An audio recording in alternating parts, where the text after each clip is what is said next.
Hello everyone. Today in this episode I am going to discuss with you about behavior modification. Now this behavior modification is a vast topic and we can broadly classify behavior modification into two aspects.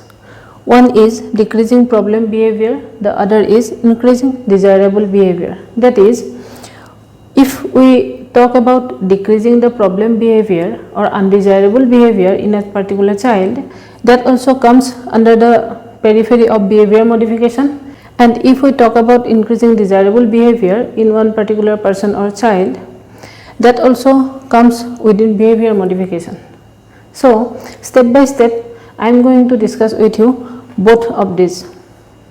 Now at first I will talk about decreasing problem behavior, which I will divide into three parts, and now here starts my part 1.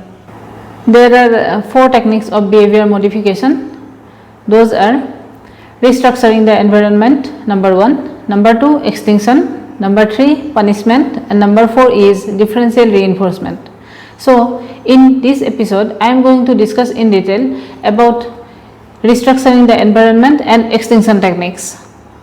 Okay, so what do we mean by restructuring the environment? Now, as the very name says, restructuring the environment stands for restructuring or controlling or modifying or changing the very environment where or the very situation where the child or the person shows the undesirable behavior or the problem behavior.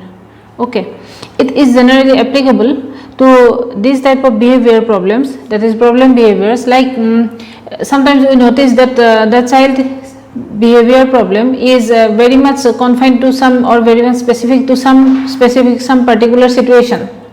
Like for example, if at school the child shows some problem behavior, at home he or she may not show that particular problem behavior.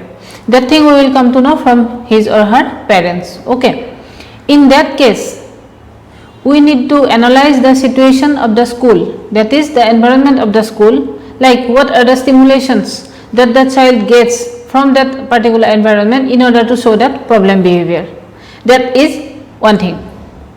Okay, and once we come to know that these are the reasons for which the child shows the problem behavior, okay, then definitely we can control or change that particular situation.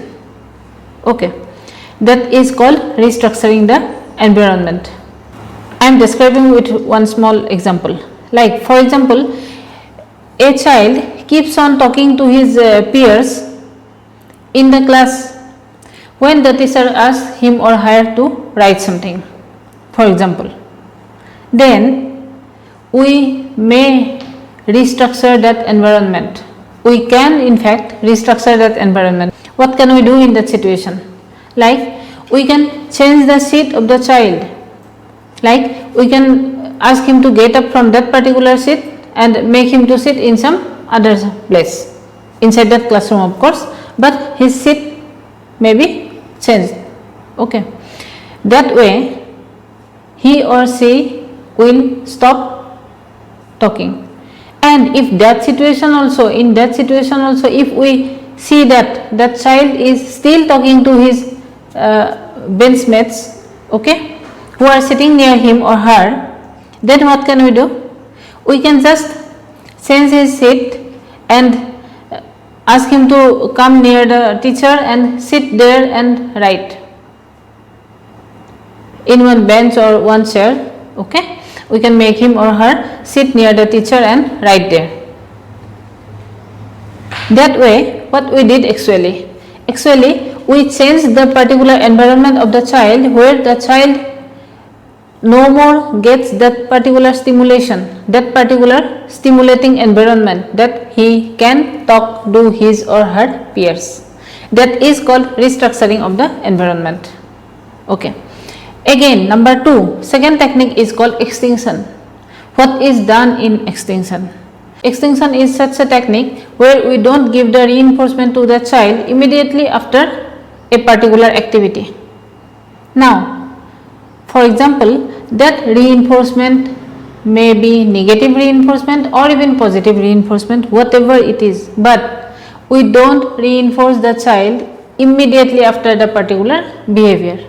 Okay, one example I am giving here. For example, in a class, the teacher asks a child to write something, for example, to write something. Then the teacher notices that the child drops his pen or pencil frequently. Every time he picks it up, he starts writing, again he drops it, again picks it up, starts writing, again he drops it. It continues, the teacher notices it. Then if the teacher shows his or her annoyance to that particular fact and says something or scolds the child, then that is the reinforcement for the child. That means getting annoyed out of this frequent misbehaving deed of the child, the teacher may ask him or her not to write. Okay, that may be the reason why the child has been dropping his or her pencil or pen frequently. And again, that may be one cause of attention seeking also. Now, in such a situation, if the teacher just ignores the child, just ignores that behavior of the child, since that particular behavior of dropping a pen is not a self-injurious behavior or injurious to others, the child will not receive immediate reinforcement as soon as he or she shows that problem behavior. Okay, that way, once that child feels that my behavior is not paid any interest by my teacher, then definitely it is likely that dropping pen or pencil, that particular problem behavior will get reduced and the child will start writing. Okay, after 2-3 minutes, after few minutes, the teacher can just ask by telling his name, for example, Rahul. Rahul, have you finished? Or have you finished, Rahul? Like that. Finish quickly, finish writing quickly, you have to show it to me. That can be one instruction from the teacher's side to that particular child, without paying any interest or without showing any kind of response, any annoyance, nothing towards that particular problem behavior shown by that particular child. Okay, that specific technique is called extinction. These techniques are very effective in reducing undesirable behavior in children.